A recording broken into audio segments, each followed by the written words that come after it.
इंसान कितना भी अच्छा क्यों न हो, अगर उसे बुरी संगति मिल जाए तो पूरा जीवन खराब कर देती है।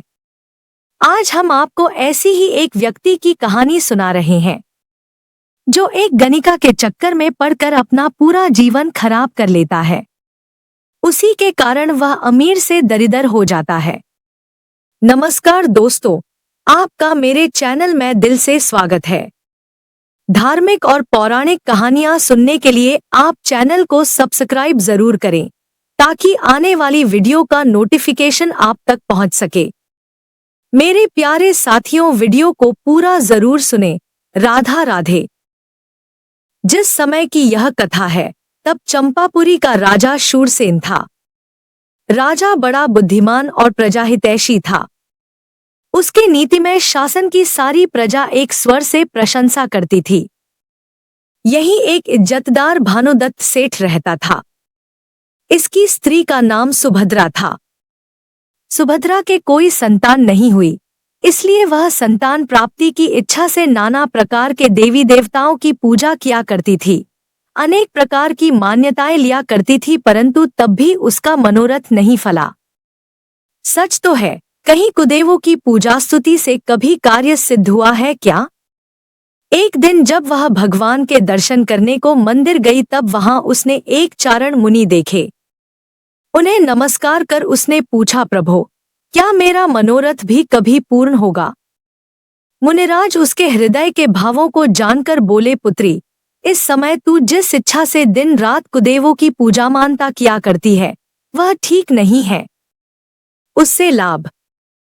उससे लाभ की जगह उल्टी हानि हो रही है। तू इस प्रकार की पूजा मानता द्वारा अपने सम्यक्त्व को नष्ट मत कर। तू विश्वास कर कि संसार में अपने पुण्य पाप के सिवा और कोई देवी देवता किसी को कुछ देने लेने में समर्थ नहीं। अब तक तेरे पाप का उदय था, इसलिए तेरी इच्छा पूरी न हो सकी, पर अब तेरे महान पुण्यकर्म का उदय आएगा जिससे तुझे एक पुत्र रत्न की प्राप्ति होगी। तू इसके लिए पुण्य के कारण पवित्र धर्म पर विश्वास कर। मुनिराज द्वारा अपना भविष्य सुनकर सुभद्रा को बहुत खुशी हुई। वह उन्हें नमस्कार कर घर चली गई। अब से उसने सब कुदेवों की पूजा मानता करना छोड़ दिया। वह अब जिन भगवान के पवित्र धर्म पर विश्वास कर दान, पूजा, व्रत वगैरह करने लगी। इस दशा में दिन बड़े सुख के साथ कटने लगे। इसी तरह कुछ दिन बीतने पर मुनिराज के कहे अनुसार उसके पुत्र हुआ। उसका नाम चारुदत्त रखा गया।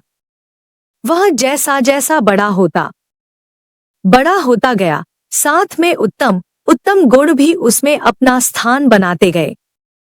सच है, पुण्यवानों को अच्छी अच्छी सब बातें अपने आप प्राप्त होती चली आती हैं। चारुदत्त बचपन ही से पढ़ने लिखने में अधिक योग्य दिखा करता था। यही कारण था कि उसे 24-25 वर्ष का होने पर भी किसी प्रकार की विषवासना छू तक न गई थी। उसे तो दिन रात अपनी पुस्तकों से प्रेम था। उन्हीं के अभ्यास, विचार, मनन, चिंतन में वह सदा मग्न रहा करता था और इसी से बालपन से ही वह बहुधा करके विरक्त रहता था। उसकी इच्छा नहीं थी कि वह ब्याह कर संसार के माया जाल में अपने को फंसावे, पर उसके माता पिता ने उससे ब्याह करने का बहुत आग्रह किया। उनकी आज्ञा के अनुरोध से उसे अपने मामा की गुणवती पुत्री मित्रवती के साथ ब्याह करना पड़ा। ब्याह हो गया सही, पर तब भी चारुदत्त उसका रहस्य नहीं समझ पाया और इसीलिए उसने कभी अपनी प्रिया का मुंह तक नहीं देखा।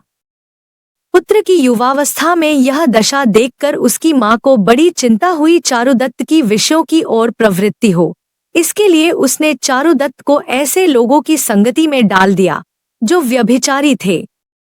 इससे उसकी मां का अभिप्राय सफल अवश्य हुआ।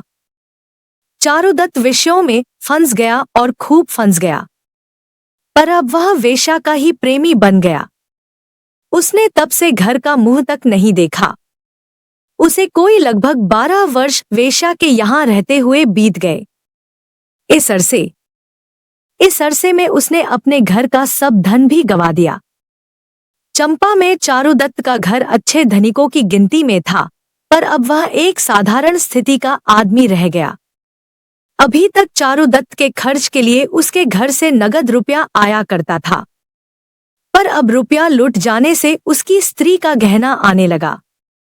जिस वेश्या के साथ चारुदत्त का प्रेम था, उसकी कुटनी माँ ने चारुदत्त को अब दरिद्र हुआ समझकर एक दिन अपनी लड़की से कहा, बेटी, अब इसके पास धन नहीं रहा, यह भिखारी हो चुका, इसलिए अब तुझे इसका साथ जल्दी छोड़ देना चाहिए।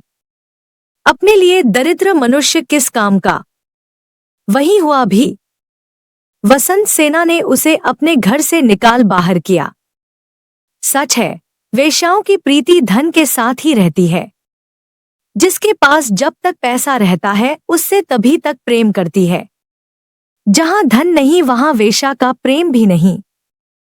यह देख चारुदत्त को बहुत दुख हुआ।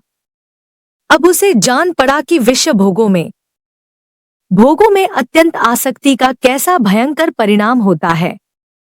वह अब एक पल भर के लिए भी वहां पर नहीं ठहरा और अपनी प्रिया के भूषण ले लिवाकर विदेश चलता बना। उसे इस हालत में माता को अपना कलंकित मुंह दिखलाना उचित नहीं जान पड़ा। यहां से चलकर चारुदत्त धीरे धीरे उलूख देश के उशिरावर्त नाम के शहर में पहुंचा। चंपा से जब वह रवाना हुआ तब साथ में इसका मामा भी हो गया था। उशिरावर्त में इन्होंने कपास की खरीद की। यहां से कपास लेकर ये दोनों ताम्रलिप्ता नामक पुरी की ओर रवाना हुए। रास्ते में ये एक भयंकर वनों में जा पहुंचे। कुछ विश्राम के लिए इन्होंने यहीं डेरा डाल दिया। इतने में एक महा आंधी आई, उससे परस्पर की रगड़ से बांसों में आग लग उठी। हवा चल ही रही थी, सो आग की चिंगारियां उड़कर इनके कपास पर जा पड़ी। देखते देखते वह सब कपास भस्मीभूत हो गया। सच है, बिना पुण्य के कोई काम सिद्ध नहीं हो पाता है। इसलिए पुण्य कमाने के लिए भगवान के उपदेश किए मार्ग पर चलना सबका कर्तव्य है। इस हानि से चारुदत्त बहुत ही दुखी हो गया।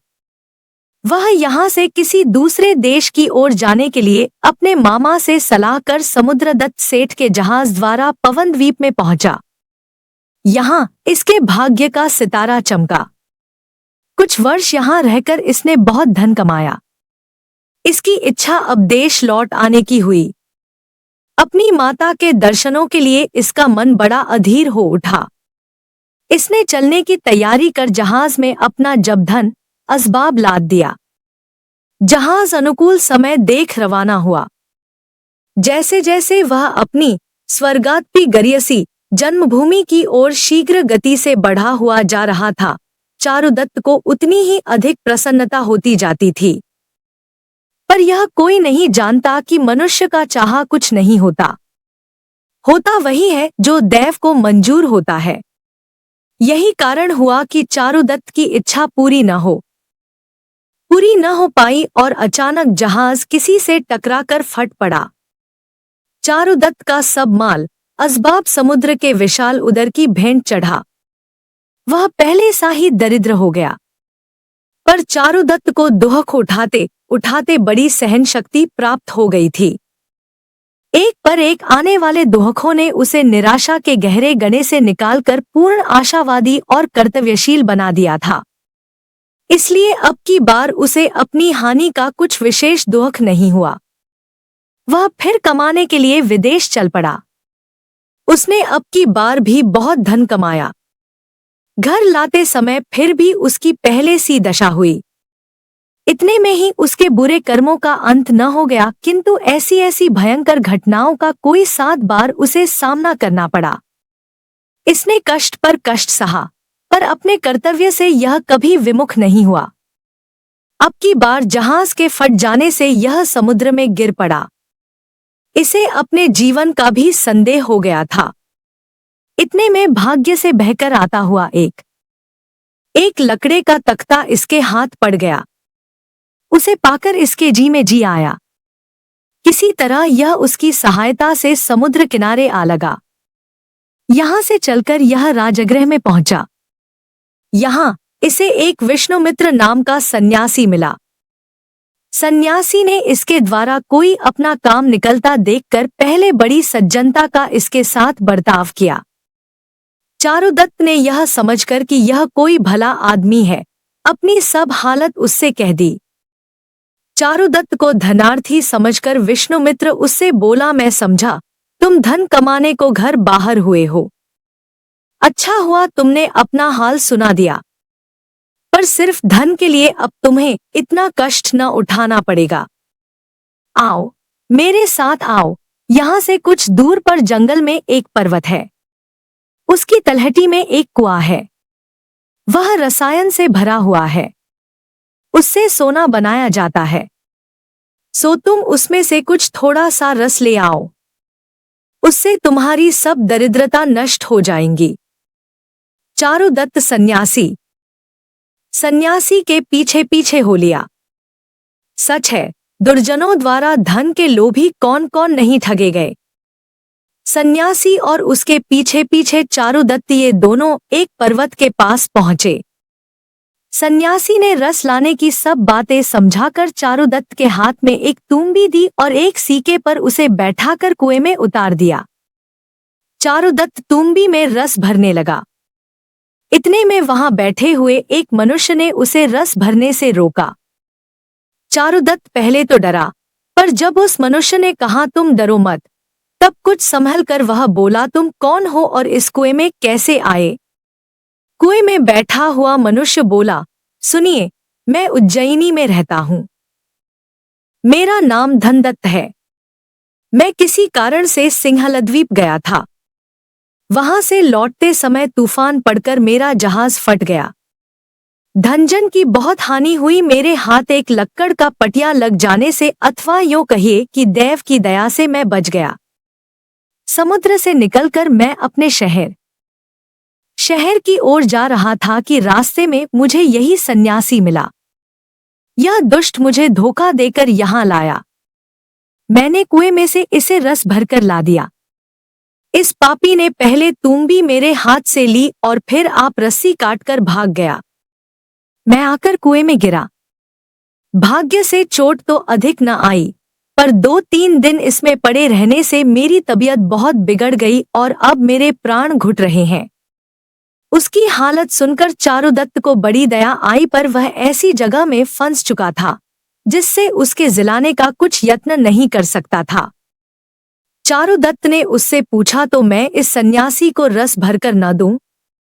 धनदत्त ने कहा, नहीं, ऐसा मत करो, रस तो भरकर दे ही दो, अन्यथा यह ऊपर से पत्थर वगैरह मारकर बड़ा कष्ट पहुंचाएगा। तब चारुदत्त ने एक बार तो तूंबी को रस से भरकर सीके में रख दिया। सन्यासी ने उसे निकाल लिया। जब चारुदत्त को निकालने के लिए उसने फिर सीका कुएं में डाला।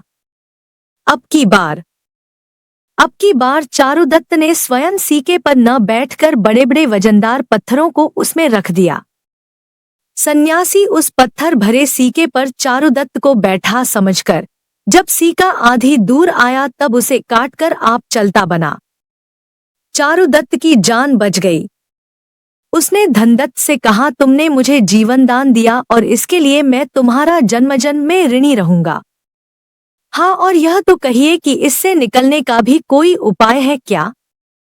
धनदत्त बोला, यहाँ रस पीने को प्रतिदिन एक को आया करती है। तब आज तो वह चली गई, कल सवेरे वह फिर आवेगी, तुम उसकी पूंछ पकड़कर निकल जाना। इतना कहकर वह बोला, अब मुझसे बोला नहीं जाता, मेरे प्राण बड़े संकट में हैं। चारुदत्त को यह देख बड़ा दुख हुआ कि वह अपने उपकारी की कुछ सेवा नहीं कर पाया।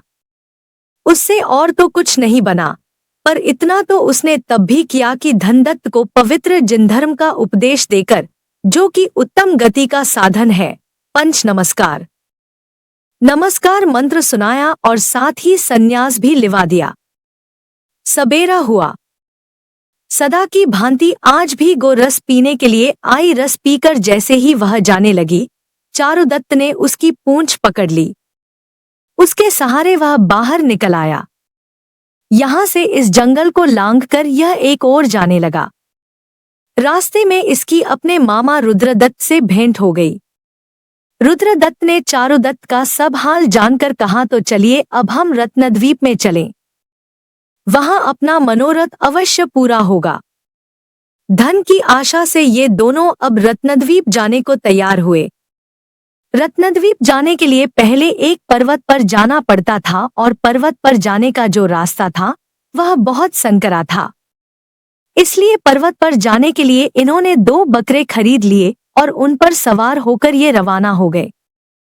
जब ये पर्वत पर कुशल पूर्वक पहुंच गए तब पापी रुद्रदत्त ने चारुदत्त से कहा, देखो अब अपने को यहाँ पर इन दोनों बकरों को मारकर 2 चमड़े की थैलियां बनानी चाहिए और उन्हें उलटकर उनके भीतर घुस दोनों का मुंह सी लेना चाहिए। मांस के लोभ से यहाँ सदा ही भेरुंड पक्षी आया करते हैं, सो वे अपने को उठा ले जाकर उस पार रत्नद्वीप ले जाएंगे। वहां जब वे हमें खाने लगे तब इन थैलियों को चीरकर हम बाहर हो जाएंगे। मनुष्य को देखकर पक्षी उड़ जाएंगे और ऐसा करने से बहुत सीधी तरह अपना काम बन जाएगा। चारुदत्त ने रुद्रदत्त की पापमयी बात सुनकर उसे बहुत फटकारा और वह साफ इनकार कर गया कि मुझे ऐसे पाप द्वारा प्राप्त किए धन की जरूरत नहीं। सच है, दयावान कभी ऐसा अनर्थ नहीं करते। रात को ये दोनों सो गए। चारुदत्त को स्वप्न में भी ख्याल न था कि रुद्रदत्त सचमुच इतना नीच होगा और इसीलिए वह निःशंक होकर सो गया था। जब चारुदत्त को खूब गाढ़ी नींद आ गई तब पापी रुद्रदत्त चुपके से उठा और जहां बकरे बंधे थे वहां गया। उसने पहले अपने बकरे को मार डाला और चारुदत्त के बकरे का भी उसने आधा गला काट दिया होगा कि अचानक चारुदत्त की नींद खुल गई। रुद्रदत्त को अपने पास सोया न पाकर उसका सिर ठनका। वह उठकर दौड़ा और बकरों के पास पहुंचा। जाकर देखता है तो पापी रुद्रदत्त बकरे का गला काट रहा है। चारुदत्त को काटो तो खून नहीं। वह क्रोध के मारे भर्रा गया। उसने रुद्रदत्त के हाथ से छुरी तो छुड़ाकर फेंकी और उसे खूब ही सुनाई, सच है, कौन ऐसा पाप है जिसे निर्दयी पुरुष नहीं करते। उस अधमरे बकरे को टगड़गड़ करते देखकर दया से चारुदत्त का हृदय भर आया। उसकी आंखों से आंसुओं की बूंदें टपकने लगी, पर वह उसके बचाने का प्रयत्न करने के लिए लाचार था, इसलिए कि वह प्रायः काटा जा चुका था। उसकी शांति के साथ मृत्यु होकर वह सुक्ति लाभ करे, इसके लिए चारुदत्त ने इतना अवश्य किया कि उसे पंच नमस्कार मंत्र सुनाकर संन्यास दे दिया। जो धर्मात्मा जिनेंद्र भगवान के उपदेश का रहस्य समझने वाले हैं, उनका जीवन सच पूछो तो केवल परोपकार के लिए ही होता है। चारुदत्त ने बहुतेरा चाहा कि मैं पीछे लौट जाऊं, पर वापस लौटने का उसके पास कोई उपाय न था। इसलिए अत्यंत लाचारी की दशा में उसे भी रुद्रदत्त की तरह उस थैली की शरण लेनी पड़ी। उड़ते हुए भेरुंड पक्षी पर्वत पर 2 मांस पिंड पड़े देखकर आए और उन दोनों को चोंचों से उठा चलते बने। रास्ते में उनमें परस्पर लड़ाई होने लगी। परिणाम यह निकला कि जिस थैली में रुद्रदत्त था वह पक्षी की चोंच से छूट पड़ी। रुद्रदत्त समुद्र में गिरकर मर गया। मरकर वह पाप के फल से कुक्ति में गया।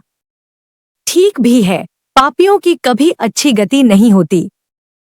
चारुदत्त की थैली को जो पक्षी लिए था उसने उसे रत्नद्वीप के एक सुंदर पर्वत पर ले जाकर रख दिया।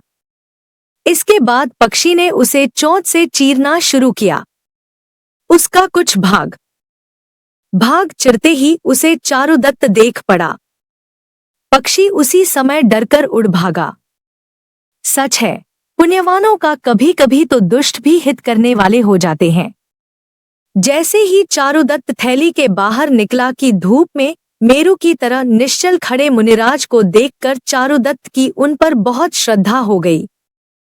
चारुदत्त उनके पास गया और बड़ी भक्ति से उसने उनके चरणों में अपना सिर नवाया। मुनिराज का ध्यान पूरा होते ही उन्होंने चारुदत्त से कहा, चारुदत्त, क्यों तुम अच्छी तरह तो हो ना? मुनि द्वारा अपना नाम सुनकर चारुदत्त को कुछ संतोष तो इसलिए अवश्य हुआ कि एक अत्यंत अपरिचित देश में उसे कोई पहचानता भी है, पर इसके साथ ही उसके आश्चर्य का भी कुछ ठिकाना न रहा। वह बड़े विचार में पड़ गया कि मैंने तो कभी इन्हें कहीं देखा नहीं, फिर इन्होंने ही मुझे कहाँ देखा था। अस्तु, जो हो, इन्हीं से पूछता हूँ कि ये मुझे कहाँ से जानते हैं। वह मुनिराज से बोला, प्रभो, मालूम होता है आपने मुझे कहीं देखा है, बतलाइए तो आपको मैं कहाँ मिला था। मुनि बोले, सुनो, मैं एक विद्याधर हूँ। मेरा नाम अमित गति है। एक दिन मैं चंपापुरी के बगीचे से अपनी प्रिया के साथ सैर करने को गया हुआ था। उसी समय एक धूम सिंह नाम का विद्याधर वहां आ गया। मेरी सुंदरी स्त्री को देखकर उस पापी की नियत डगमगी। काम से अंधे हुए उस पापी ने अपनी विद्या के बल से मुझे एक वृक्ष में कील दिया और मेरी प्यारी को विमान में बैठाकर मेरे देखते देखते आकाश मार्ग से चल दिया। उस समय मेरे कोई ऐसा पुण्यकर्म का उदय आया तो तुम उधर आ निकले। तुम्हें दयावान समझकर मैंने तुमसे इशारा करके कहा, वे औषधियां रखी हैं, उन्हें पीसकर मेरे शरीर पर लेप दीजिए। आपने मेरी प्रार्थना स्वीकार कर वैसा ही किया। उससे दुष्ट विद्याओं का प्रभाव नष्ट हुआ और मैं उन विद्याओं के पंजे से छूट गया। जैसे गुरु के उपदेश से जीव माया मिथ्या की कील से छूट जाता है। मैं उसी समय दौड़ा हुआ कैलाश पर्वत पर पहुंचा और धूम सिंह को उसके कर्म का उचित प्रायश्चित्त देकर उससे अपनी प्रिया को छुड़ा लाया। फिर मैंने आपसे कुछ प्रार्थना की कि आप जो इच्छा हो वह मुझसे मांगे, पर आप मुझसे कुछ भी लेने के लिए तैयार नहीं हुए। सच तो यह है कि महात्मा लोग दूसरों का भला किसी प्रकार की आशा से करते ही नहीं। इसके बाद मैं आपसे विदा होकर अपने नगर में आ गया। मैंने इसके पश्चात कुछ वर्षों तक और राज्य किया। राज्य श्री का खूब आनंद लूटा। बाद आत्मकल्याण की इच्छा से पुत्रों को राज्य सौंपकर स्वयं दीक्षा ले गया, जो कि संसार का भ्रमण मिटाने वाली है। चारण रिद्धि के प्रभाव से मैं यहाँ आकर तपस्या कर रहा हूँ। मेरा तुम्हारे साथ पुराना परिचय है, इसलिए मैं तुम्हें पहचानता हूँ। सुनकर चारुदत्त बहुत खुश हुआ। वह जब तक वहां बैठा रहा, इसी बीच में इन मुनिराज के 2 पुत्र इनकी पूजा करने को वहां आए। मुनिराज ने चारुदत्त का कुछ हाल उन्हें सुनाकर उसका उनसे परिचय कराया। परस्पर में मिलकर इन सबको बड़ी प्रसन्नता हुई। थोड़े ही समय के परिचय से इनमें अत्यंत प्रेम बढ़ गया। इसी समय एक बहुत खूबसूरत युवा यहाँ आया। सबकी दृष्टि उसके दिव्य तेज की ओर जा लगी। उस युवा ने सबसे पहले चारुदत्त को प्रणाम किया। यह देख चारुदत्त ने उसे ऐसा करने से रोककर कहा, तुम्हें पहले गुरु महाराज को नमस्कार करना उचित है। आगत युवा ने अपना परिचय देते हुए कहा, मैं बकरा था। पापी रुद्रदत्त जब मेरा आधा गला काट चुका होगा कि उसी समय मेरे भाग्य से आपकी नींद खुल गई। आपने आकर मुझे नमस्कार मंत्र सुनाया और साथ ही संन्यास दे दिया। मैं शांत भावों से मरकर मंत्र के प्रभाव से सौधर्म स्वर्ग में देव हुआ। इसलिए मेरे गुरु तो आप ही है, आप ही ने मुझे सन्मार्ग बतलाया है। इसके बाद सौधर्म देव धर्म प्रेम से बहुत सुंदर सुंदर और मूल्यवान दिव्य वस्त्राभरण चारुदत्त को भेंट कर और उसे नमस्कार कर स्वर्ग चला गया। सच है, जो परोपकारी हैं उनका सभी बड़ी भक्ति के साथ आदर सत्कार करते हैं। इधर ये विद्याधर सिंहेश और वारहग्रीव मुनिराज को नमस्कार कर चारुदत्त से बोले, चलिए हम आपको आपकी जन्मभूमि चंपापुरी में पहुंचा आवें। इससे चारुदत्त को बड़ी प्रसन्नता हुई और वह जाने को सहमत हो गया।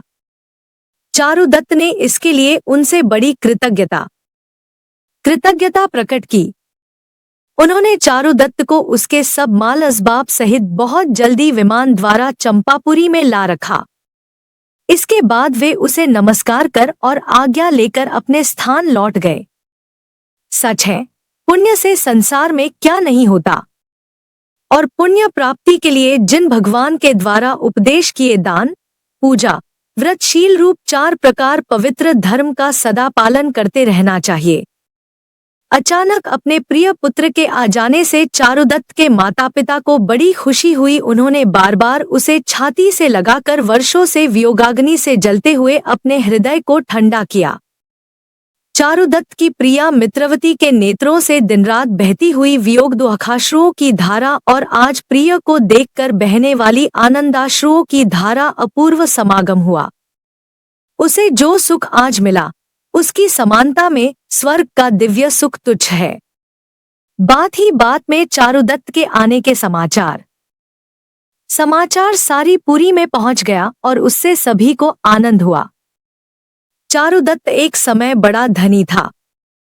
अपने कुकर्मों से वह पत-पत का भिखारी बना, पर जब से उसे अपनी दशा का ज्ञान हुआ तब से उसने केवल कर्तव्य को ही अपना लक्ष्य बनाया और फिर कर्मशील बनकर उसने कठिन से कठिन काम किया। उसमें कई बार उसे असफलता भी प्राप्त हुई, पर वह निराश नहीं हुआ और काम करता ही चला गया। अपने उद्योग से उसके भाग्य का सितारा फिर चमक उठा और वह आज पूर्ण तेज प्रकाश कर रहा है। इसके बाद चारुदत्त ने बहुत वर्षों तक खूब सुख भोगा और जिनधर्म की भी भक्ति के साथ उपासना की। अंत में उदासीन होकर वह अपनी जगह पर अपने सुंदर नाम के पुत्र को नियुक्त कर आप दीक्षा ले ली। मुनि होकर उसने खूब तप किया और आयु के अंत में संन्यास सहित मृत्यु प्राप्त कर स्वर्ग लाभ किया। स्वर्ग में वह सुख के साथ रहता है, अनेक प्रकार के उत्तम से उत्तम भोगों को भोगता है। सुमेरु और कैलाश पर्वत आदि स्थानों के जिन मंदिरों की यात्रा करता है, विद्या क्षेत्र में जाकर साक्षात तीर्थंकर केवली भगवान की स्तुति पूजा करता है और उनका सुख देने वाला पवित्र धर्मोपदेश सुनता है। मतलब यह कि उसका प्रायः समय धर्म साधन में बीतता है और इसी जिन भगवान के उपदेश किए निर्मल धर्म की इंद्र, नागेंद्र, विद्याधर, चक्रवर्ती आदि सभी सदा भक्तिपूर्वक उपासना करते हैं। यही धर्म स्वर्ग और मोक्ष का देने वाला है। इसलिए यदि तुम्हें श्रेष्ठ सुख की चाह है तो तुम भी इसी धर्म का आश्रय लो।